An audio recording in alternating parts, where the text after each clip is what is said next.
তাহলে আমরা প্রথমে পড়বো হইলো বাঙালি জাতি কিভাবে আসলো। বাঙালি জাতিকে দুইটা নামে ডাকা হয়, দুইটা নামে বাঙালি জাতিকে ডাকা হয়। এক নম্বর নাম হইলো বাঙালিদেরকে বলা হয় হইলো নিষাদ জাতি। নিষাদ জাতি, নিষাদ শব্দের অর্থ হইলো জেলে কিংবা হইলো শিকারী, জেলে কিংবা হইলো শিকারী। মানে আমরা হচ্ছে, এরা হচ্ছে কি বলে, জেলে ছিল অথবা বিভিন্ন কিছু শিকার করে তারা জীবনযাপন করত। এটা হইলো নিষাদ। এবং এই নিষাদ জাতি হওয়ার পিছনে আর একটা টার্ম আছে, সেটাকে বলা হয় শঙ্কর। সেটাকে কি বলে? শঙ্কর। মানে বাঙালিরা হইলো বেসিক্যালি শঙ্কর জাতি। শঙ্কর বলতে কি বোঝানো হয়? শঙ্কর বলতে বোঝানো হয় যার মধ্যে অনেক কিছুর সংমিশ্রণ আছে। মানে বাঙালি জাতির মধ্যে শুধুমাত্র একটা কোনো জাতি নেই, এর মধ্যে অনেক জাতি আছে, আর্য অনার্য সবকিছু মিলায়া, আর্য পূর্ব, এই সবকিছু মিলায়া একটা সংমিশ্রণ আছে। সেই সংমিশ্রণটার ফলেই যে জাতিটা তৈরি হয়েছে সেটাকে বলা হয় হচ্ছে বাঙালি জাতি। সেটাকে বলা হয় হচ্ছে কি বাঙালি জাতি। ওকে, তাইলে আমরা এই বাঙালি জাতির উৎপত্তি সম্পর্কে আজকে জানবো। তো এই উৎপত্তি সম্পর্কে জানতে গেলে আমাদের যাইতে হবে আজ থেকে 5-6 বছর, 1000 বছর পূর্বে। মানে আজ থেকে 5-6 হাজার বছর পূর্বে, 5 থেকে 6 হাজার বছর পূর্বে। তো 5 থেকে 6 হাজার বছর পূর্বে এই বাংলাদেশে বা এই বাঙালি অঞ্চলে, তার আগে আপনাদের কিছু কনসেপ্ট ক্লিয়ার করা উচিত আমার। এক নাম্বার হইলো ভারতীয় উপমহাদেশ বলতে কি বোঝেন? ভারতীয় উপমহাদেশ, উপমহাদেশ, মহাদেশ এই জিনিসটা কি? এটা কি কেউ কি বলতে পারবেন আমাকে যে ভারতীয়, হোয়াট ইজ ভারতীয় উপমহাদেশ বা ইন্ডিয়ান সাবকন্টিনেন্ট, এই জিনিসটা কি? মানে অনেক তো নাম শুনছেন আপনারা যে ভারতীয় উপমহাদেশ, ভারতীয় উপমহাদেশ। তো এই জিনিসটা আসলে কি কেউ কি বলতে পারবেন? ভারতীয় উপমহাদেশ বলতে কোন কোন দেশকে বোঝায়? কেউ অ্যান্সার জানা আছে? জানা থাকলে আমাকে হ্যাঁ বলেন, আমি তাকে জিজ্ঞেস করব। টেক্সট করতে পারেন। ভারতীয় উপমহাদেশ বলতে কেউ জানেন? এখানে এই ক্লাসের মধ্যে যে 9 জন আছেন, না, না জানলে বলবেন যে না ভাই জানি না, তাইলে আমার সুবিধা হয়, হ্যাঁ, ডিসিশন। ভারতীয় উপমহাদেশ বলতে টোটাল 60টা দেশকে বোঝানো হয়, এটা মাথায় রাখবেন। ভারতীয় উপমহাদেশ বলতে 60টা দেশকে বোঝানো হয়। এক নাম্বার আমরা বাংলাদেশ থেকেই শুরু করি। হ্যাঁ, প্রথমে আছে বাংলাদেশ, তারপরে আছে কি ইন্ডিয়া, দুইটা পাশাপাশি দেশ গেল। এখন তার ইন্ডিয়ার পাশে কি আছে? পাকিস্তান। পাকিস্তানের এই পাশে আছে নেপাল, নেপালের পাশে আছে ভুটান। তাইলে 5টা দেশ হয়ে গেল। তারপরে আমরা যদি নিচের দিকে চলে যাই, একদিকে আছে হচ্ছে শ্রীলঙ্কা, তারপরে আছে হচ্ছে আমাদের কি, শ্রীলঙ্কার পাশে আছে হচ্ছে মায়ানমার, মালদ্বীপ, এই দেশগুলা। হ্যাঁ, তো মালদ্বীপ না, মায়ানমার। তো এই যে আমরা যে দেশগুলো আমরা দেখলাম, এই দেশগুলা, এই 6-7টা দেশকেই বেসিক্যালি ইন্ডিয়ান সাবকন্টিনেন্ট বা ভারতীয় উপমহাদেশ বলা হয়। ওকে, তো এই ভারতীয় উপমহাদেশে যখন হচ্ছে মানে আজ থেকে 5-6 হাজার বছর পূর্বে লোকজন বসবাস করত। হ্যাঁ, ভারতীয় উপমহাদেশ যখন থেকে আর কি ছিল, ভারতীয় উপমহাদেশ যখন আর কি এক্সিস্ট করতো, তো তার কি মাত্র শুধু 5-6 বছর আগে আমাদের এইখানে লোকজন বসবাস করতো? এমনকি মানে যে পৃথিবী সৃষ্টি হয়েছে তো একদম লক্ষ লক্ষ কোটি কোটি বছর আগে, তার মাত্র কি 5-6, আজ থেকে কি মাত্র 5 বা 6 হাজার বছর পূর্বেই শুধুমাত্র কি এখানে মানুষজন বসবাস করতো? না, বিষয়টা এমন না, তার আগেও মানুষজন বসবাস করতো। আমরা যদি হরপ্পা, মহেঞ্জোদারো, অর্থাৎ আমরা যদি সিন্ধু উপত্যকার কথা শুনি, হ্যাঁ, আমরা এরকম করে, এখনো আপনারা এটা জানেন না বা আপনাদের আমি এখনো পড়াই নাই, সেটা হইলো বিভিন্ন সভ্যতা, হ্যাঁ, যেমন মেসোপটেমিয়া সভ্যতা, ইরানীয় সভ্যতা, এই সভ্যতাগুলো কিন্তু আমরা এখনো পড়ি নাই, এগুলা ইন্টারন্যাশনাল জিকেতে গিয়ে আমরা পড়বো। তো সেই রকম সভ্যতা ছিল আমাদের এই ভারতীয় উপমহাদেশে একটা, সেটাকে বলা হয় সিন্ধু সভ্যতা। এই সিন্ধু সভ্যতাকে বলা হয় ভারতীয় উপমহাদেশের সর্বপ্রথম লোকজন। সিন্ধু সভ্যতাটা গড়ে উঠেছিল কোথায়? আপনারা সবাই শুনছেন যে সিন্ধু নদের তীরে। এই সিন্ধু নদটা কোন জায়গায় জানেন? সিন্ধু নদটা হইলো পাকিস্তানের যে বেলুচিস্তান প্রদেশ আছে, সেই বেলুচিস্তান প্রদেশ। মানে ব্যাপারটা আপনাকে যদি আমি একটু ছোট্ট করে দেখাই, ধরেন এটা পাকিস্তানের ম্যাপ, এইটা হইলো ইন্ডিয়ার ম্যাপ, এইটা হইলো ইন্ডিয়ার ম্যাপ। হ্যাঁ, এই যে এই সাইড দিয়ে, এই সাইড দিয়ে একটা নদী আছে, এই সাইড দিয়ে একটা নদ আছে। হ্যাঁ, মানে বেশিরভাগ অংশটা হইলো সেটা পাকিস্তানে, এবং ভারতের এই যে উত্তর অংশ, ভারতের এই যে পশ্চিম অংশ, হ্যাঁ, এই যে এই অংশগুলাতেও এইটা প্রবাহিত হয়েছে। তো এই যে অংশগুলা, এইগুলাতেই বেসিক্যালি মানুষজন সর্বপ্রথম বসবাস শুরু করে। মানে আমাদের এই ভারতীয় উপমহাদেশের মানুষজন এই যে সিন্ধু নদের আশেপাশেই তাদের বসবাস গড়ে তোলে। একটা সিনেমা আছে, ইন্ডিয়ান সিনেমা, এটাকে বলা হয় হচ্ছে ঋত্বিক রোশনের একটা সিনেমা আছে। হ্যাঁ, এটাকে বলা হয় হচ্ছে, এটা দেখবেন আপনারা সবাই দেখবেন, এটা হলো মহেঞ্জোদারো নামে একটা সিনেমাই আছে, ওটা দেখবেন, তাইলে বুঝতে পারবেন যে আমাদের এইখানের মানে জাতি গোষ্ঠী যারা আছে এগুলা কিন্তু ধ্বংস হয়ে গেছে। মহেঞ্জোদারো, হ্যাঁ, সিন্ধু সভ্যতা, এগুলা ধ্বংস হয়ে গেছে। এগুলার তাদের কালচারটা কেমন ছিল বা এটা তারা আসলে কিভাবে লাইফস্টাইল গুলা ছিল। ওরা ছিল আমাদের বাঙালির প্রথম জাতি, হ্যাঁ। তো ওদের থেকে আমরা আরেকটা জাতি পাই, হ্যাঁ, সেটাকে বলা হয় হচ্ছে নেগ্রিডো জাতি। সেটাকে কি বলা হয়? নেগ্রিডো জাতি। মানে আমি কিন্তু ওই যে মিলিয়ন বছরের আগের কথা বলতেছি, যখন সিন্ধু সভ্যতা, চাইনিজ সভ্যতা, তারপরে এই কি বলে ইরানীয় বা পার্সীয় সভ্যতা, পার্সিয়ান সভ্যতা, হ্যাঁ, এগুলা যখন আগে থেকে ছিল, মানে পৃথিবীর প্রাচীন প্রাচীন সভ্যতাগুলো যখন থেকে ছিল তখনকার কথা কিন্তু বলতেছি। তো তখন আমাদের এই যে এইখানে সিন্ধু উপত্যকায় বা সিন্ধু নদীর আশেপাশে একটা জাতিগোষ্ঠী ছিল। সেই জাতিগোষ্ঠীটা কালে ক্রমে ক্রমে থাকতে থাকতে সেইগুলা ধ্বংস হইতে হইতে শুধুমাত্র বেঁচে ছিল হচ্ছে নেগ্রিটোরা। শুধুমাত্র বেঁচে ছিল হইলো নেগ্রিটোরা। এলা হইলো আমাদের 1 নাম্বার আদিবাসী। মানে আমরা ওই যে 5-6 বছর আগের যে হিসাব করতেছি সেইটা, মানে সেই 5-6 হাজার বছর আগের, 5-6 হাজার বছর এইটার পূর্বে কিছু সময় আগে এই নেগ্রিটোরা আমাদের এই ভারতীয় উপমহাদেশে তারা বসবাস করতো। এরা বসবাস করতো, ঠিক আছে। তারপরে কি হইলো, এই নেগ্রিটোদেরকে উৎখাত করে বাংলায় প্রবেশ করলো হইলো অস্ট্রিকেরা। ব্যাপারটা কি রকম দেখেন, যে আমাদের এই ভারতীয় উপমহাদেশে তো প্রথমে এই যে নেগ্রিটোরে 1 নাম্বার, এরা তো বসবাস করতো। কেমনে বসবাস করলো এই ব্যাকগ্রাউন্ড তো আমরা জানি। তারপরে এই যে অস্ট্রিক জাতি, যেটা থেকে বেসিক্যালি আমাদের এই বাঙালি জাতির মেইন উৎপত্তি হয়েছে। পরীক্ষাতে কিন্তু এই প্রশ্ন আসে যে বাঙালি জাতির উৎপত্তি মেইনলি কোন জায়গা থেকে হয়েছে। উত্তর তখন হবে এই অস্ট্রিক জায়গা থেকে, হ্যাঁ, বা অস্ট্রিক জাতি থেকে। তো এই অস্ট্রিকেরা বেসিক্যালি ছিল অস্ট্রেলিয়ার নাগরিক। কোথা থেকে? অস্ট্রেলিয়া। আপনারা যদি ম্যাপের দিকে খেয়াল করেন, এই যে এইখানে আছে, হ্যাঁ, এইখানে হচ্ছে অস্ট্রেলিয়া মহাদেশ। এইখানে না, সবার একদম নিচের দিকে অস্ট্রেলিয়া মহাদেশ না? অস্ট্রেলিয়া মহাদেশ থেকে এরকম করে উপরের দিকে উঠতে উঠতে উঠতে উঠতে তারা এই পাশে ভারতীয় উপমহাদেশে প্রবেশ করে। তো এই পাশে যদি আপনারা ওঠেন তাইলে দেখতে পাবেন এই অস্ট্রেলিয়া মহাদেশ থেকে এইখানে আসে ইন্দোচীন। ইন্দোচীন বলতে 3টা দেশকে বোঝানো হয়। একটা হলো লাওস, কম্বোডিয়া এবং ভিয়েতনাম। লাওস, কম্বোডিয়া এবং ভিয়েতনাম, তার মানে তারা প্রথমে অস্ট্রেলিয়ায় ছিল। অস্ট্রেলিয়া থেকে তারা লাওস, কম্বোডিয়া, ভিয়েতনাম হয়ে তারপরে তারা এরকম করে ধীরে ধীরে ধীরে ধীরে আমাদের এই ভারতীয় উপমহাদেশে প্রবেশ করে, বা ভারতীয় উপমহাদেশে তারা এসে এইখানে বেসিক্যালি ঢুকে যায়। হ্যাঁ, তারা বেসিক্যালি এই যে বলা হয় এখানে যে ইন্দোচীন, লাওস, কম্বোডিয়া, ভিয়েতনাম, ইন্দোচীন থেকে তারা বেসিক্যালি এই যে আসাম হয়ে, আমরা ওই যে 7 সিস্টার্স এর দেখছি না, এই যে আসাম এই জায়গাতে, ইন্দোচীন থেকে আসাম হয়ে তারা বাংলায় প্রবেশ করে, বা আমাদের এই বাংলাদেশে, বা ধরো আমাদের এই ভারতীয় উপমহাদেশ, শুধু বাংলা না তো, তখন ভারতীয় উপমহাদেশ, এই ভারতীয় উপমহাদেশে তাদের প্রবেশ হয়। এখন একটা জিনিস খেয়াল করেন, এই যে নেগ্রিটো, এরা কিন্তু ছিল হচ্ছে খুবই কেমন টাইপের জাতি। নেগ্রিটোদের মানে এখন বাস্তব রূপ যদি আমি বলি, তাইলে আমাদের দেশে যে সাঁওতাল আছে, হ্যাঁ, সাঁওতাল, তারপরে হচ্ছে মুন্ডা, মানে এই টাইপের যে জাতিগুলো এখন বসবাস করে, এরা বেসিক্যালি ওই নেগ্রিটোদের মতো কিন্তু দেখতে। মানে নেগ্রিটোদের থেকে সরাসরি এরা কিন্তু উৎপত্তি হয়েছে। তো এরা যখন ছিল, এরা খুবই আসলে নিরীহ টাইপের মানুষজন ছিল, এবং তারা কঠোর পরিশ্রমী মানুষজন ছিল। তাদের বুদ্ধি টুদ্ধি মানে নেই বললেই চলে, এমন টাইপের বোকাশোকা মানুষ ছিল। এই নেগ্রিটোদেরকে এই যে অস্ট্রিকরা কোন জায়গা থেকে, এই যে অস্ট্রেলিয়া মহাদেশ থেকে তারা ইন্দোচীন থেকে আসাম হয়ে বাংলায় প্রবেশ করে। এই নেগ্রিটোদেরকে উৎখাত করে।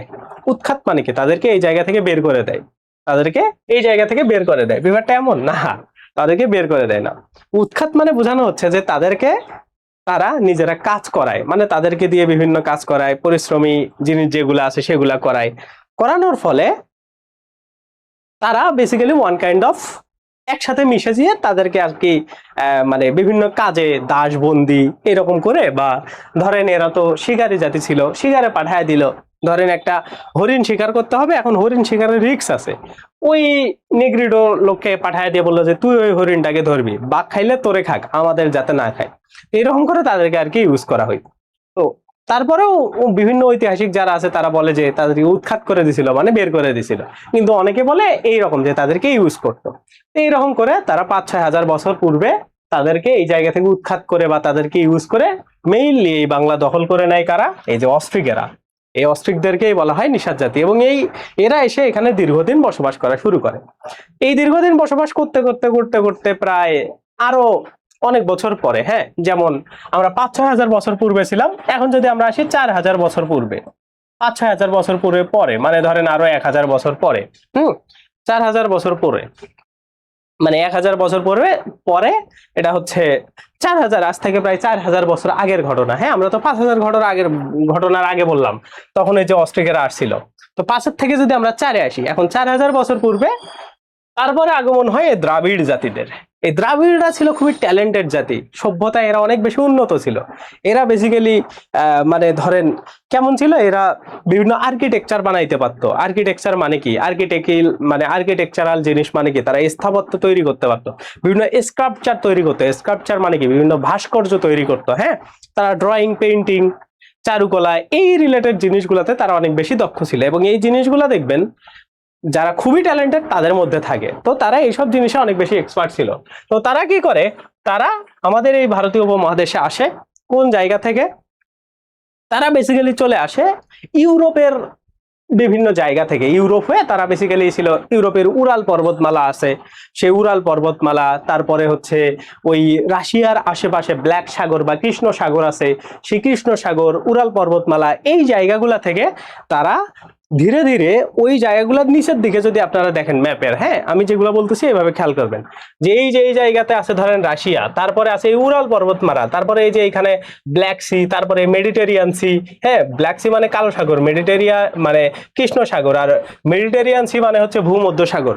তো এই জায়গাগুলা দিয়ে তারা ইরান হয়ে, তারা ইরান থেকে আফগানিস্তান হয়ে আমাদের এই মানে ইরান থেকে আফগানিস্তান, আফগানিস্তান থেকে পাকিস্তান হয়ে, আফগানিস্তান এবং পাকিস্তানের মধ্যে একটা খাইবার গিরিপথ আছে, সেই খাইবার গিরিপথ ব্যবহার করে তারা আমাদের এই ভারতীয় উপমহাদেশ বা আমাদের এই দেশে প্রবেশ করে। ঠিক আছে, কারা তারা? তারা এই দ্রাবিড় জাতিরা। এই দ্রাবিড় জাতিরা আমাদের এই ভারতীয় উপমহাদেশে প্রবেশ করে বেসিক্যালি ভারতের দক্ষিণ অঞ্চলটাকে। আপনারা কি একটা কথা শুনছেন যে ওই যে ইন্ডিয়ায় যখন মোদীদের নির্বাচন হইল, নরেন্দ্র মোদীর, তখন কিন্তু, বা এই যে লাস্ট যে নির্বাচনটা হইল যেখানে হচ্ছে ওই তামিলে কিন্তু জিতে গেছে কি, ওই যে বিজয় নায়ক, হ্যাঁ থালাপতি বিজয় নাকি, না না থালাপতি বিজয় না, বিজয়, হ্যাঁ। তো উনি কিন্তু হচ্ছে নির্বাচনে জিতে গেছেন, তো ওখানে কিন্তু নরেন্দ্র মোদীর দল ফেল করছে। তো ওইটাকে বলা হয় সাউথ ইন্ডিয়ান। আপনারা সাউথ ইন্ডিয়ান মুভি দেখেন না, মালায়ালাম ইন্ডাস্ট্রি মুভি দেখেন না, সব থেকে মানে কেমন সুন্দর এবং আর্টফুল মুভি, মানে খুবই সুন্দর সুন্দর ট্যালেন্টেড, দেখেই মনে হয় যে পরিচালকেরা খুবই ট্যালেন্টেড। তো ওই জায়গার মানুষজন বেসিক্যালি এই দ্রাবিড় জাতির একটা রূপ, মানে ওই জায়গার মানুষজন দেখতে যেমন, দ্রাবিড় জাতিরা ঠিক তেমন ছিল। এটা আমি বাস্তব উদাহরণের জন্য আপনাদের বলছি। তো এই যে এই দ্রাবিড় জাতিরা এসে ভারতীয় উপমহাদেশে আমাদের এইখানে প্রবেশ করে। এখন তারা তো খুবই ট্যালেন্টেড মানুষ, তারা এসে কি করে, তারাও এসে এই যে নেগ্রিটোদের সাথে অস্ট্রিকেরা যে কাজটা করছিল সেম কাজটা তারা করে। তারা কি করে, তারা এসে এই অস্ট্রিকদেরকে ব্যবহার করা শুরু করে দেয়, বা অস্ট্রিকদেরকে তারা এই বাংলায় বা ভারতীয় উপমহাদেশে তাদেরকে নিয়ে তারা একসাথে মিক্স হয়ে কাজ কারবার শুরু করে দেয়। হ্যাঁ, তো এইভাবে আগমন ঘটে হচ্ছে আমাদের দ্রাবিড় জাতির। এরপরে আসে হইলো ভোটসিনীয়। ভোটসিনীয়দেরকে বলা হয় মঙ্গোলীয়। তো মঙ্গোলীয় শুনে আমরা বুঝতে পারতেছি এরা হচ্ছে ভিয়েতনাম থেকে আসে। তো এরা বেসিক্যালি ভিয়েতনাম থেকে এসে বাংলাদেশের এই যে এই অঞ্চলটাতে, আমরা যদি ম্যাপের এই অঞ্চলটা খেয়াল করি, সিলেটের অঞ্চল, সিলেটের অঞ্চলটাকে কি বলা হয়? সিলেটের অঞ্চলটাকে বলা হয় এটা হচ্ছে উত্তর পূর্ব অঞ্চল। হ্যাঁ, উত্তর পূর্ব অঞ্চল।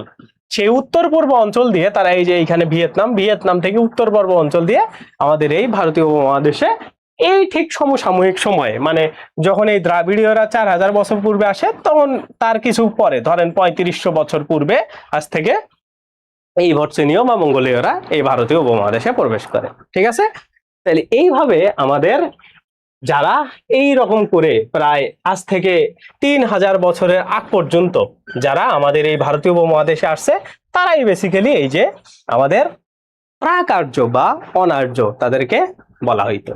ব্যাপারটা বোঝা গেছে? তার মানে একটা জিনিস কিন্তু এখানে আমরা মেইনলি মানে যে ফোকাস নিয়ে পড়তেছি যে জায়গাগুলা, এই যে আমরা যে 4টা জিনিস দেখলাম, যে অস্ট্রিক, দ্রাবিড়ীয়, ভটসিনীয়, মঙ্গোলীয়, হ্যাঁ নেগ্রিটো, অস্ট্রিক, দ্রাবিড়ীয়, ভটসিনীয় বা মঙ্গোলীয়, এই যে আমরা যে 4টা জাতি দেখলাম, এই 4টা জাতি কিন্তু বলা হয় প্রাক আর্য বা হইলো অনার্য। প্রাক আর্য এবং অনার্য এই দুইটা জিনিসের মধ্যে কিন্তু পার্থক্য আছে, হ্যাঁ, কিন্তু আমাদের বইগুলাতে এই জিনিসটা ক্লারিফাই করা নাই।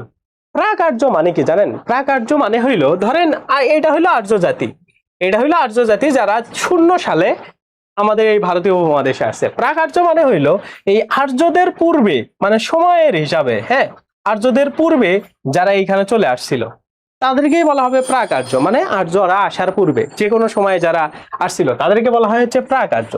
অনার্য মানে হইলো যারা আর্য নয়। ব্যাপারটা কেমন দেখেন,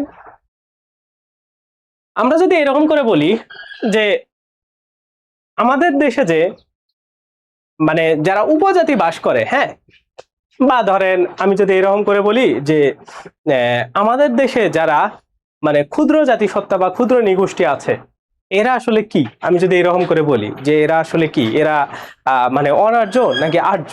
হুম। তো তখন সবাই মানে বেসিক্যালি এরকম করে যদি বিভিন্ন অ্যাঙ্গেলে চিন্তা করেন, তাইলে এরকম করে চিন্তা করতে পারেন যে যেহেতু আমাদের দেশে ক্ষুদ্র জাতিসত্তা আছে, এরা যেহেতু হচ্ছে এখন এক্সিস্ট করতেছে, তার মানে এরা আর্যদের পরে আসছে, এরা আর্য হইতে পারে। হ্যাঁ, কারণ এখন তো আর্যদের পরের একটা যুগ চলতেছে, এটা আসতে পারে। অথবা এমন করে কেউ চিন্তা করতে পারেন যে আমাদের এই ক্ষুদ্র জাতিসত্তা এরা তো অনেক আগেও থাকতে পারে, তার মানে এরা অনার্য হইতে পারে। তো বিষয়টা আর্য কিংবা অনার্য, এটা পুরোপুরি ডিপেন্ড করবে। ধরেন আর্যরা যে কোনো একটা দেবতার পূজা করতো, আর্যদের একটা নির্দিষ্ট ভাষা ছিল। হুম। তারপরে ধরেন আর্যদের একটা ধর্মগ্রন্থ ছিল, আর্যদের মানে একটা কালচার ছিল। তো এই যে জিনিসগুলা, এগুলা যারা পালন করত, তাদেরকেই ওরা শুধুমাত্র আর্য বলতো, তাদেরকেই শুধুমাত্র বলা হইতো আর্য, যে আমাদের ধর্ম যারা পালন করতেছে, আমার স্টাইলে যারা চলবে তারা। ওই সমসাময়িক টাইমে যখন আর্যরা এই পৃথিবীতে বা এই ভারতীয় উপমহাদেশে এক্সিস্ট করতো বা এসে বসেছিল, ওই সময়ে যারা তাদেরকে অনুসরণ করতো তারাই শুধুমাত্র বলতো, বা তাদেরকেই তারা আর্য হিসাবে স্বীকৃতি দিয়েছিল। আর যারা এগুলো করতো না, ধরেন এ হচ্ছে দেবতার নাম মিস্টার এক্স, আর অন্য জোরে একজন পাবলিক আছে, সে হইলো মিস্টার ওয়াই কে দেবতা মানে। তো যারা ওয়াই কে দেবতা মানে তাদেরকে কিন্তু এরা আর্য হিসাবে ঘোষণা দিত না, যারা এক্স কে দেবতা মানে তাদেরকে শুধু আর্য হিসাবে ঘোষণা দিত। তো ব্যাপারটা হলো এটাই, মানে আর্য এবং অনার্য দ্বারা, বা আর্য এবং অনার্য এই দুইটা জিনিস পুরোপুরি ডিপেন্ড করে একটা অস্তিত্বর বিশ্বাসের উপরে। আর প্রাকার্য ডিপেন্ড করে যে তোমার এই সমস্ত অস্তিত্ব বা এই সমস্ত ধর্ম বা ভাষা এগুলার মিল হওয়া লাগবে না, তুমি আর্যরা আসার আগে আসলেই তুমি অনার্য হয়ে যাবা। তো বিষয়টা এমন যে এই যে এরা যারা আছে, এরা প্রত্যেকেই প্রাক আর্য বা আর্যদের আসার পূর্বে ছিল। আর্যদের আসার পরেও কিন্তু এদের অস্তিত্ব ছিল, ঠিক আছে? তো তাই বলে এদেরকে শুধুমাত্র যে প্রাক আর্য বলা হয়েছে, বিষয়টা এমন না। প্রাক আর্য মানে হইলো আর্যরা আসার আগে যারা আসছিল, অনার্য মানে হইলো যে যারা আর্যদের মতো করে জীবন যাপন করতো না, এরা হইলো অনার্য। তো প্রাক আর্য এবং অনার্যর মধ্যে সূক্ষ্ম ডিফারেন্সটা হইলো একটা সময়ে একটা সাংস্কৃতিক এবং ভাষাগত দিক থেকে। মানে আমরা যদি সময়ের হিসাবে চিন্তা করি যে আর্যরা আসার আগে এই ভারতীয় উপমহাদেশে যারাই আসছে তারাই অনার্য, এবং সরি তারাই প্রাক আর্য। আর অনার্য কারা? যারা আর্যদের ধর্মকর্ম, আর্যদের কালচার এগুলা যারা মানতো না, তারা হইলো অনার্য। ঠিক আছে? তাহলে প্রাক আর্য এবং অনার্য জিনিসটা কিন্তু পুরোপুরি আলাদা, বাট আমাদের বইগুলাতে এই জিনিসটা ভুল পড়ানো হয়। আমাদের বইগুলাতে লেখা আছে এরকম প্রাক আর্য বা অনার্য, মানে একই জিনিস, কিন্তু বিষয়টা কিন্তু এক জিনিস না। ওকে, তো যাই হোক, আমরা সঠিক জিনিস শিখবো এবং সেই অনুসারে আমরা বোঝার ট্রাই করব। তাইলে এই যে আমরা যে জাতিগুলা পড়লাম, এই জাতিগুলা টোটাল দুইটা ভাগ আছে। দুইটা ভাগের মধ্যে এক নাম্বার ভাগ হইলে এই যে আমরা যেটাকে অনার্য বলবো বা প্রাক আর্য বলবো, এটাকে আমরা অনার্য বলবো না, এটাকে আমরা বলবো হইলো প্রাক আর্য। বা আরো একটা সুন্দর নাম দেওয়া যায়, সেটা হইলো আর্য পূর্ব। আর্য পূর্ব মানে আর্যরা আসার পূর্বে যে নাম, এটা হইলো একটা আর্য পূর্ব। ওকে, তো আর্য পূর্বর এই টোটাল 4টা জাতি আছে। এই 4টা জাতি সম্পর্কে আমরা পড়লাম যে এরা আর্যরা আসার আগে আমাদের এই ভারতীয় উপমহাদেশে ছিল। এখন দেখেন এইখানে বলা হয়েছে কি, আমরা অনার্য সম্পর্কে জানলাম, বা ধরেন আর্য পূর্ব সম্পর্কে জানলাম, এখন আর্যদের সম্পর্কে আমরা জানবো। তো আমরা কত সালের ঘটনা পর্যন্ত ছিলাম? আমরা কিন্তু 3500 বছর পর্যন্ত বা 3500 সালের ঘটনা পর্যন্ত কিন্তু আমরা জানি, কারণ এই 3500 সালে আমরা ভোটচিহ্নীয়দেরকে এই ভারতীয় উপমহাদেশে নিয়ে আসছি। এখন কথা হইলো আর্যদের বিষয়। ওকে, এখন আর্যদের বিষয়টা কিভাবে কাজ করবে দেখেন, এইখানে একটা কথা আছে। 1400 বছর পূর্বে, খ্রিস্টপূর্ব 1 শতকে এরা হচ্ছে আর্যরা আসলে এটা বাংলায় আসেন, মানে আমাদের এই বাংলাদেশে আর কি, বাংলাদেশের অঞ্চলে আসেন। তো এই আর্যরা আসলে কখন ভারতীয় উপমহাদেশে আসেন? তো আপনাদের বইয়ে একটা টেকনিক্যাল টার্ম ইউজ করা আছে, আপনারা যে কোনো বই দেখবেন লেখা আছে জাস্ট থেকে খ্রিস্টপূর্ব কত 1500 বছর, মানে 1500 অব্দে। অব্দে মানে কিন্তু সালে, হ্যাঁ, এটা হইলো অব্দে মানে সালে। তার মানে আজ থেকে খ্রিস্টপূর্ব মানে খ্রিস্টের জন্মের 1500 বছর আগে এই আর্যরা ভারতীয় উপমহাদেশে আসে। তাইলে একটা জিনিস খেয়াল করেন তো, আমরা কিন্তু এখানে 3400 বা 3500 বছর পূর্বের কাহিনী আমরা এখানে জানি, যে ভাই বলছে যে 3500 বছর পূর্বে এইখানে আমাদের এই লাস্ট ভোটচিহ্নীয় জাতি বা মঙ্গোলীয়রা আসছিল। তাইলে বাকি এইখানে 3500 থেকে যদি আমরা 1500 বাদ দিই, তার মানে আর বাকি যে 2000 বছর ছিল, এই 2000 বছর কি এখানে ফাঁকা শূন্য পড়েছিল? বিষয়টা এমন না। দেখেন, যখন এইখানে টেকনিক্যাল এরকম টার্মগুলো দেখবেন, সেগুলাকে এইভাবে চিন্তা করবেন জিরো হইল কি জানেন, মানে জিরো একটা হইল সংখ্যা, এই জিরোর আগে এবং জিরোর পরে এই দুইটা কিন্তু জিনিস ভালো করে বুঝতে হবে ইতিহাসের শব্দগুলা ভালো করে বোঝার জন্য। এই যে সামনে যেগুলা থাকে সেগুলা হইলো খ্রিস্টপূর্ব, এই জিরোটা হইলো খ্রিস্টের জন্ম, মানে যিশু খ্রিস্ট যিনি আছেন, হ্যাঁ, যিশু খ্রিস্ট, যিশু খ্রিস্টের জন্ম, যিশু খ্রিস্টের জন্ম, এটা জিরোটা হইলো ধরে নেওয়া হয় যে যিশু খ্রিস্ট যখন জন্মগ্রহণ করছে তখন 0 সাল। ওকে, এবং তারপরে এই যে এখন যেগুলো বর্তমান সময় চলতেছে, এই যে এইখান থেকে শুরু হয় 1 সাল 2 সাল, এই যে ডট ডট ডট ডট 2026 সাল, এই জিরো থেকে কিন্তু এই জায়গাতে আসছে। তো জিরোর আগে কি পৃথিবী ছিল? না, ছিল। জিরোর আগে যে পৃথিবী ছিল সেই জায়গাটাকে বলা হয় খ্রিস্টপূর্ব। এই জন্য আপনাদের বইয়ের মধ্যে লেখা থাকে আর্যরা খ্রিস্টপূর্ব 1500 অব্দে আমাদের এই ভারতীয় উপমহাদেশে আসছে। তাহলে একটা জিনিস খেয়াল করেন তো, এইখানে বলা হয়েছে 1500, মানে 1500 অব্দে, এই 1500 থেকে জিরো, এইটার সাথে এখন কত চলতেছে 2026, আপনি যদি 2026কে যোগ দিয়ে দেন তাহলে কত আসে জানেন? আসে হচ্ছে কত? 3516। বোঝা গেছে এখন? তাইলে 3500 কিভাবে হইলো? 3500 কিভাবে হইলো? তার মানে এই যে ভোট সিনিয়ররা আসার ঠিক পর পরই আর্যরা এই ভারতীয় উপমহাদেশে চলে আসে, প্রায় ওটা ধরে নেওয়া হয়, কারণ এইগুলা সাল ঠিকভাবে বলা যায় না, কারণ এগুলো অনেক প্রাচীন কালের হিসাব। ধরে নেওয়া হয় যে আজ থেকে প্রায় 3000 বছর পূর্বে, কত? 3000, ধরে নিলাম আমরা 500 বছর, আমরা লিখেও নিতে পারি, 3500 বছর পূর্বে এই আর্যরা আমাদের এই ভারতীয় উপমহাদেশে আসে। ওকে, এবং তারা এই আসার পর একদম ঠিক খ্রিস্টের মানে এই জন্মের 1 বছর আগে, মানে খ্রিস্টপূর্ব এক খ্রিস্টাব্দে বলা হয় তারা বাংলাদেশে প্রবেশ করে। মানে তারা তো আসছে 1500 অব্দে, 1400 অব্দ পর, মানে 1400 বছর পর তারা একদম আমাদের যে বাংলাদেশ, এই যে আমরা যেখানে বসবাস করে ক্লাস নিচ্ছি, এই জায়গাতে তারা 1400 বছর পরে প্রবেশ করে। এখন একটা জিনিস খেয়াল করেন, এই যে আর্য অনার্য এই জিনিসগুলো আসলে কেন? আপনাদেরকে যখন আমি ওই হিটলারের ফিলোসফি পড়াবো, হিটলারের ফিলোসফি আপনারা জানতে পারবেন দ্বিতীয় বিশ্বযুদ্ধে যখন আমরা জানবো। হ্যাঁ, 1919 সালে প্রথম 1919 সালে যখন হচ্ছে জার্মানিকে আত্মসমর্পণ করা লাগলো, তারপরে তো হিটলার জার্মানিকে পুনর্গঠন করছিল। এই পুনর্গঠন করছিল হচ্ছে আর্যদের কনসেপ্ট থেকে, মানে এই আর্যরা যে পৃথিবীর সবচাইতে সেরা জাতি, হ্যাঁ, আর্যরা যে, মানে আর্যদেরকে ইংরেজিতে বলা হয় আরিয়ানস। এই আরিয়ানস যারা জাতি আছে বা আরিয়ান যারা ব্লাড আছে, এই আরিয়ান ব্লাডলা হইল পৃথিবীর সর্বোচ্চ মানুষজন। এই হিসাবে জার্মানরা নিজেদেরকে আরিয়ান বলে মান্য করতো এবং তারা উঁচু জাতের মনে করতো নিজেদেরকে, এবং তারা মনে করতো শুধুমাত্র তারাই পৃথিবী শাসন করার যোগ্যতা রাখে। হ্যাঁ, তো এই কনসেপ্ট থেকে তারা কিন্তু তাদের নিজেদের জনগণকে একসাথে করাইছিল। তো এই ঘটনাগুলা কিন্তু আমরা জানবো। তো ওইটার প্রেক্ষাপট বোঝার জন্য কিন্তু এই আর্যদের ব্যাপারগুলো বুঝতে হবে, যে কেন আসলে আর্যদের এত গুরুত্ব বা এত মানে ইম্পর্টেন্স দেওয়া হচ্ছে। হ্যাঁ, তো তারপরে যখন এই যে আর্যরা আসে, এই যে আজ থেকে কত 5000 বছর, মানে 3000 বছর পূর্বে, হ্যাঁ 3000 বছর পূর্বে যখন তারা, বা 1500 অব্দে যখন তারা আমাদের এই ভারতীয় উপমহাদেশে প্রবেশ করে, তখন তারা সবকিছুর মোটামুটি কন্ট্রোল নিয়ে নেয়, এবং কন্ট্রোল নিয়ে এই যে আর্য এবং এই যে আর্য পূর্ব জাতি, এই দুইটা জাতি মেলায়া আমাদের এই বাঙালি জাতি বা এই শঙ্কর জাতি হিসাবে বাঙালিরা আত্মপ্রকাশ করে। মানে এই যে আর্য এবং আর্য পূর্ব এই দুইটার সংমিশ্রণে তখন এই যে এই 4টা প্লাস এই যে আর্য, এই 5টা জাতি মিলায়া শুধুমাত্র একটা জাতি বা বাঙালি জাতি হিসাবে আমরা এই যে আজকের রূপ লাভ করছি। ঠিক আছে, তার মানে আমাদের কিন্তু মানে ব্যাপারটা তো তোমাদের এখন মনে হইতে পারে বা আপনাদের এখন মনে হইতে পারে যে ভাইয়া তাইলে আমরা আসলে মুসলিম হইলাম কেমনে? হ্যাঁ, আমরা তো হচ্ছে মানে আর্যরা বা আরিয়ান এরা তো মুসলিম ছিল না। হ্যাঁ, আমরা তাইলে মুসলিম হইলাম কেমনে? আমাদের কিন্তু পূর্ব ব্লাড যদি আমরা চিন্তা করি, হ্যাঁ, তাহলে কিন্তু ওদের থেকে আমাদের পূর্ব ব্লাড আমরা যদি প্রথম দিক থেকে চিন্তা করি, তাইলে প্রশ্ন আসতে পারে যে ভাই আমরা তাইলে মুসলিম হইলাম কেমনে? মুসলিম হওয়ার পিছনে কাহিনী হইলো খুবই রিসেন্ট কাহিনী।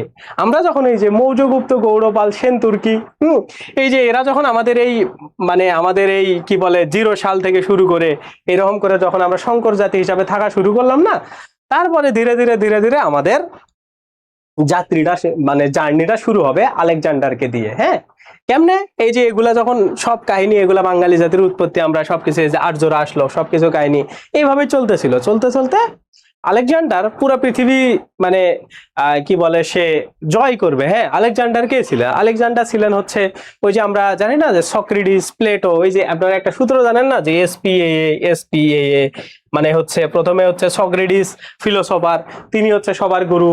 তারপরে হচ্ছে সক্রেটিসের স্টুডেন্ট প্লেটো, প্লেটোর স্টুডেন্ট হচ্ছে কি অ্যারিস্টটলের স্টুডেন্ট ছিলেন এই আলেকজান্ডার। সে আলেকজান্ডার হচ্ছে পুরো পৃথিবী জয় করার উদ্দেশ্যে তিনি রওনা দেন এবং তিনি যেখানেই যাইতো সেটাই জয় করে আসতো। তো তিনি ভারতীয় উপমহাদেশে আসেন এবং ভারতীয় উপমহাদেশের মেজর অংশগুলা, যেগুলা জায়গা দরকার সেগুলা সে দখল করে নেয়। হ্যাঁ, সে দখল করার পর থেকে সে যখন এই ভারতীয় উপমহাদেশ কিন্তু শেষ দখল করে আলেকজান্ডার যখন ভারতীয় উপমহাদেশ শেষ দখল করার পরে সে যখন চলে যাওয়ার পথে সে ব্যাবিলনে সে ম্যালেরিয়ায় আক্রান্ত হয়ে মারা যায়। ব্যাবিলন বলতে বোঝানো হচ্ছে ওই ইরানের অঞ্চলগুলা, ইরাকের অঞ্চলগুলা, বাগদাদ শহর। হ্যাঁ, ইরান, ইরাক, বাগদাদ এই শহরগুলা। তো ওই শহরে যখন সে ওই ইরান ইরাক হয়ে আমাদের এই ভারতীয় উপমহাদেশে আসে, তারপরে সে ফেরত যাওয়ার জন্য, মানে সে তো জয়লাভ করছে ভারতীয় উপমহাদেশ, তো সে তার একজন সেনাপতি ছিল সেলিউকাস, সেই সেলিউকাসকে তার এই ভারতীয় উপমহাদেশের শাসনভার দিয়ে দেয় এবং শাসনভার দেওয়ার পরে তারপরে সে যখন চলে যাওয়ার পরে সে মারা যায় এবং মারা যাওয়ার পরে তার যে শাসনভারটা সেলিউকাসকে দিয়ে গেল, সেই সেলিউকাসকে পরাজিত করে আমাদের প্রথম রাজা হিসাবে মৌর্য রাজা। হ্যাঁ, মৌর্যগুপ্ত, প্রথম চন্দ্রগুপ্ত মৌর্য, তিনি সেলিউকাসকে পরাজিত করেন এবং গ্রিকদের যে রাজত্ব, এরা কিন্তু সব গ্রিক ছিলেন, গ্রিক দার্শনিক বা গ্রিক ফিলোসফার। তো এই গ্রিকদের রাজত্ব চিরতরের মতো এই ভারতীয় উপমহাদেশ থেকে মিশায়া দেন। ওকে, তো এই চিরতরে মিশায়া দেওয়ার ফলে আমাদের শুরু হয় হিন্দুদের বা সনাতনী রাজাদের রাজত্ব। ঠিক আছে, তারপরে ওই সনাতনী রাজাদের মৌর্যগুপ্ত, গৌড়, পাল, সেন পর্যন্ত, মৌর্যগুপ্ত, গৌড়, পাল, সেন, এই 5টা বংশ পর্যন্ত আমাদের হিন্দুরা শাসন করে গেছে। তারপরে চলে আসছে তার্কি এবং আফগানিস্তান, এরা এসে আমাদের মুসলিম শাসন আমল শুরু করে দিছে এবং এই মুসলিম যখন শাসন আমল শুরু করে দিছে তখন আরবীয় যারা বণিকগণ ছিল বা যারা আরব থেকে ব্যবসা করতে আসতো, আফগানিস্তান থেকে যারা আসতো, তার্কি বা তুরস্ক থেকে যারা আসতো, তারা এসে আমাদের এইখানে বসতি স্থাপন শুরু করে এবং এইখানে প্রজনন একটা শুরু হয়। ওই প্রজনন থেকে ধীরে ধীরে ধীরে ধীরে আমরা এই জাতিতে আমরা মুসলমান হিসাবে মানে আমাদের অস্তিত্বটা এভাবে তৈরি হয়।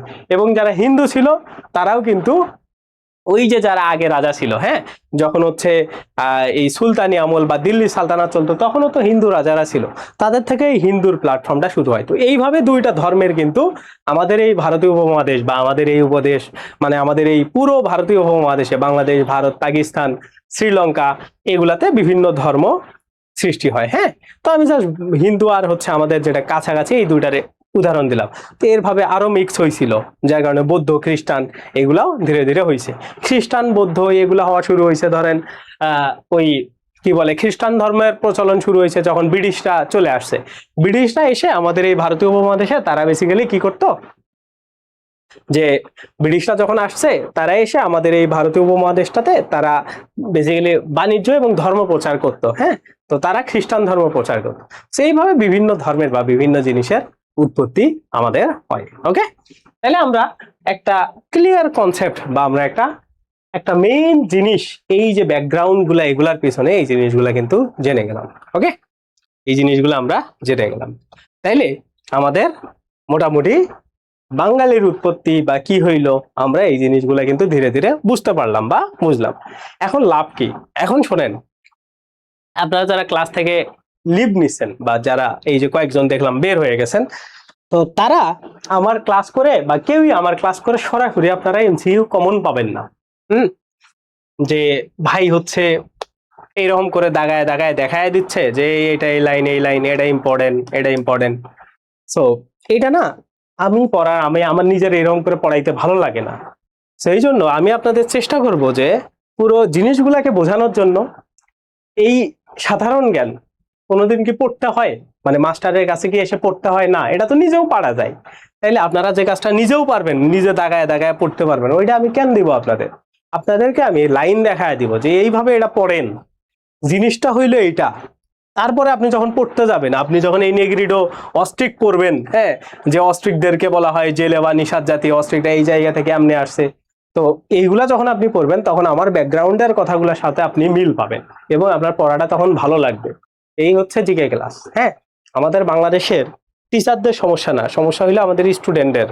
আমরা স্টুডেন্টরা চাই টিচার আমাদের গুরুত্বপূর্ণ লাইন দেখায় দিক, যার কারণে আমরা জিকে অংশে খুবই খারাপ করি। অনেকে ভালোও করে, বাট জিকে অংশটা তো আসলে এইভাবে পড়ার জিনিস না।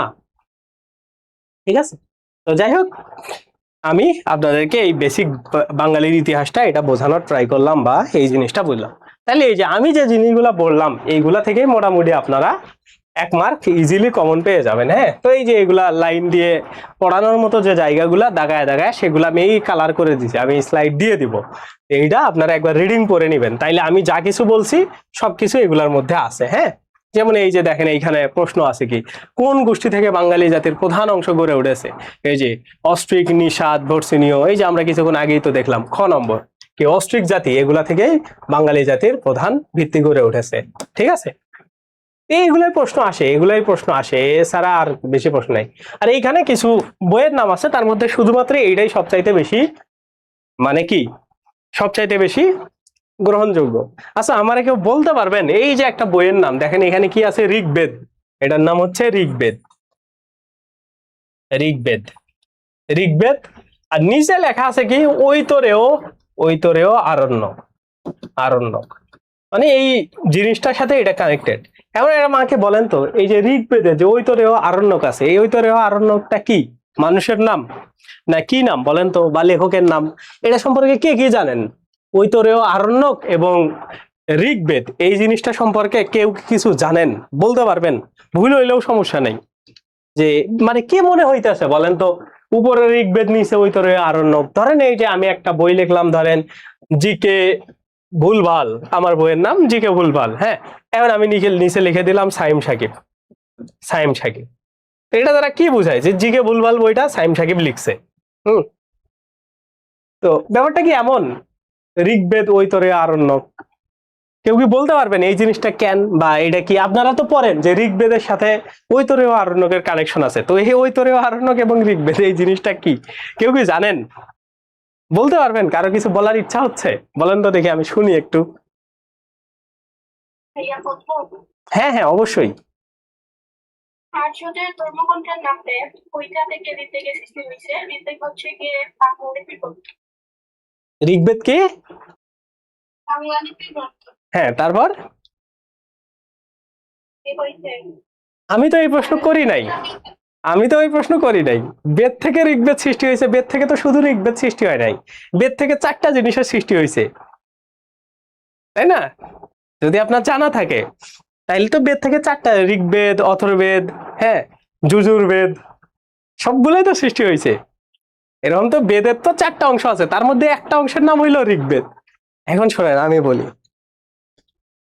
এই ঋগ্বেদের ঐতরেয় আরণ্যক বলতে কোনো লেখককে বোঝানো হয় না। নর্মালি তো এটাই বোঝানোর কথা যে ঋগ্বেদ আর হচ্ছে ঐতরেয় আরণ্যক হইলো একজন লেখকের নাম, কিন্তু ঐতরেয় আরণ্যক হইলে এমন না। ঋগ্বেদের টোটাল 4টা অংশ আছে, যেগুলো আমি বললাম। এই অংশগুলোর মধ্যে এই যে বেদের হচ্ছে 4টা অংশ আছে, তার মধ্যে ঋগ্বেদ হইলো একটা অংশ, একটা পার্ট। মানে মনে করেন বেদ হইলো একটা ধর্মগ্রন্থ, এই ধর্মগ্রন্থটা টোটাল 4টা ভাগে বিভক্ত, এই 4টা বিভক্তের একটা ভাগ হইলো ঋগ্বেদ।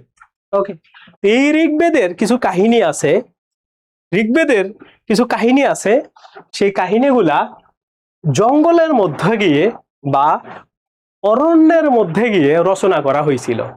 ঠিক আছে, তো সেই অরণ্যের মধ্যে যে রচনাটা করা হয়েছে, বা অরণ্যের মধ্যে গিয়ে বা জঙ্গলের মধ্যে যে কাহিনীগুলা, সেই কাহিনীগুলাই আছে হচ্ছে এই যে ঐতরেয় আরণ্যক, এই মানে এই অংশটার ভিতরে। মানে মনে করেন যে এই ঋগ্বেদ হইলে একটা বই, সেই বইয়ের হইলে একটা চ্যাপ্টার বা একটা অধ্যায়ের নাম হইলো ঐতরেয় আরণ্যক। ঠিক আছে, এটা সবসময় খেয়াল রাখবেন। তার মানে এই ঋগ্বেদ এবং সেই ঋগ্বেদের একটা অধ্যায়ের নাম হচ্ছে ঐতরেয় আরণ্যক। তো এই জায়গাটাতে সর্বপ্রথম এই বঙ্গ নামের উল্লেখ পাওয়া যায়। ঠিক আছে, ওই যে জঙ্গলের কাহিনী বলতে বলতে বঙ্গ, বাঙ্গাল, বঙ্গ আল, এই টাইপের কথাগুলা দিয়ে দিয়ে বাঙ্গাল শব্দটা বা বঙ্গ শব্দটার প্রথম অস্তিত্ব এখানে পাওয়া যায়। ওকে, এইটা হইলো একটা মতামত, বা এইটা হইলো বেদ অনুসারে একটা মতামত। ঠিক আছে, এইগুলা হচ্ছে ব্যাপার। তো এরপরেও আরো অনেক কিছু মতামত আছে, তার মধ্যে আমরা যদি চলে যাই আকবর, সম্রাট আকবরের আকবর নামায়, এই যে এখানে দেয়া আছে দেখুন যে মুঘল সম্রাট আকবর, সে আকবরের হইলো জীবনী আত্মজীবনী ছিল হচ্ছে, তার নাম হইল আকবরনামা। মানে তার আকবর কিভাবে জীবন যাপন করতো, আকবরের লোকজনের জীবন যাপন কেমন ছিল, আকবরের হচ্ছে মানে পুরো সিস্টেমটা বা তার রাজ্যটা কিভাবে চলতো, এটা তার মন্ত্রী আবুল ফজল তিনি আকবরনামায় লিখে রাখছেন। মোটামুটি আকবরকে কেন্দ্র করে এবং আকবরের শাসন কার্য নিয়ে আকবরনামা বইটা লেখা, এবং এটা লিখছে আবুল ফজল। সে আবুল ফজল আকবরনামাতে এই কাজগুলা করেন। এখন এই আবুল ফজলের নাম কেন আনলাম, কারণ আবুল ফজলের একটা বই আছে আইনি আকবরী। এই আইনি আকবরী গ্রন্থে তিনি সর্বপ্রথম এই বাংলা বা বঙ্গদেশ বা এই যে বাঙ্গালা নামে এই শব্দটা সর্বপ্রথম তিনি ব্যবহার করেন।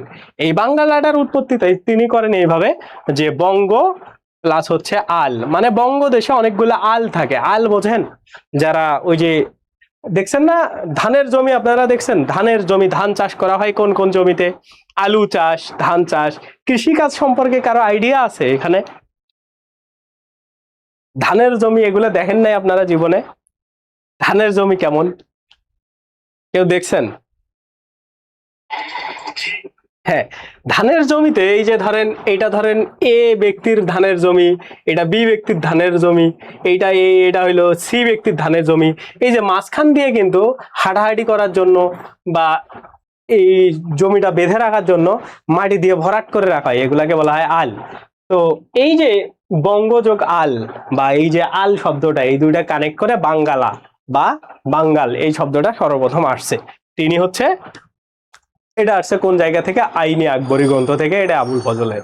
ঠিক আছে, তাইলে আমরা তিনটা বইয়ের নাম সবসময় খেয়াল রাখবো।